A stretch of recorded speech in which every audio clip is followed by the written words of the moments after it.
Buenas tardes tengan todos y cada uno de ustedes. Voy a continuar con la contestación de este cuestionario que tengo en la materia de amparo. Y hay un par de cuestionamientos que son los que me van a ocupar el día de hoy. Las preguntas 8 y 9. La número 8 es del tenor siguiente. Se dice, ¿por qué en materia fiscal no es posible una declaratoria general de inconstitucionalidad?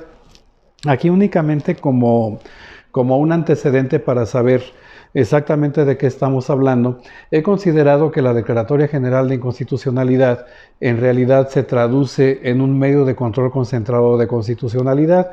Desde mi punto de vista también se incrusta en la ley de amparo justamente para atenuar un poco este rigor del principio de relatividad tratándose de normas de carácter general. Sabemos que la Declaratoria General de Inconstitucionalidad va a ser realmente un punto culminante derivado de un proceso. Me explico. Para que haya una declaratoria se requiere de la existencia de una jurisprudencia por reiteración de criterios en donde se establezca la inconstitucionalidad de una norma. Una vez que se tiene esa jurisprudencia como base, que dicho sea de paso, tiene que emitirse en distintas sesiones, la Corte le tiene que notificar a la autoridad que haya emitido esa norma para que la modifique, para que la abrogue o para que la derogue, es decir, que deje de surtir efectos. Para esto, la autoridad que haya emitido la norma va a tener un plazo de 90 días. Estos 90 días son naturales.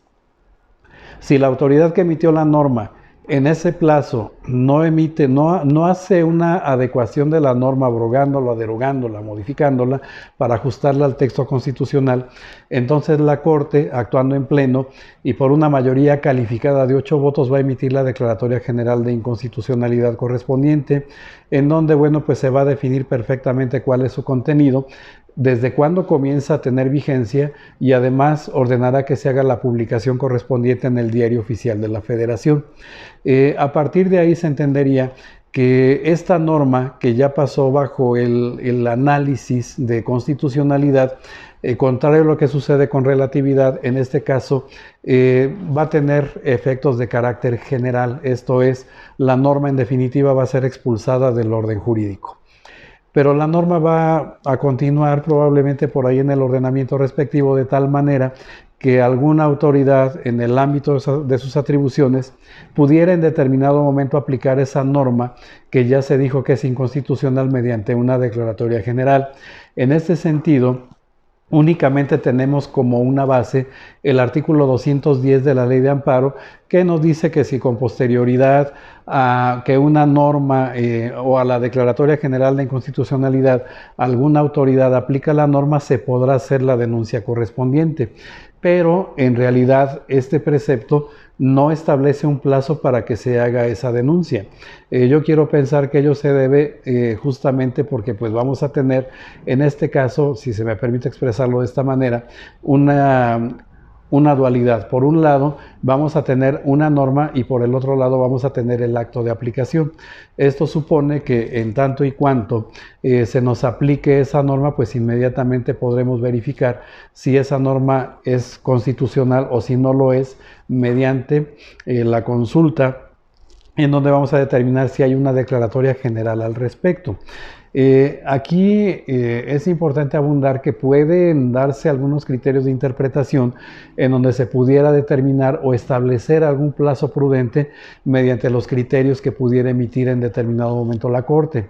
No obstante, en la actualidad de 2013, que se incrustó este medio de control constitucional a la fecha, solamente hay una declaratoria general de inconstitucionalidad. Entonces, pues yo creo que no hay en este sentido pues algún parámetro como para poder determinar que mediante algún criterio podamos hablar de un plazo determinado para poder llevar a cabo la denuncia respectiva.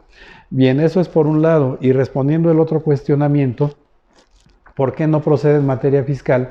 Bueno, yo creo, es mi forma de pensar, que sí, efectivamente en la Ley de Amparo hay una limitante tratándose de normas de carácter fiscal para el tema de la declaratoria general, pero yo creo que ello obedece más a lo transitorio de estas leyes. Esto es, tienen una vigencia realmente muy corta, muy limitada, y pues normalmente van desapareciendo, se van abrogando, o bien inclusive se van reformando. Entonces, pues a mí me parece que esa es la razón fundamental por la cual no opera la Declaratoria General tratándose de normas de carácter fiscal. Es todo por el día de hoy. Que tengan una excelente tarde.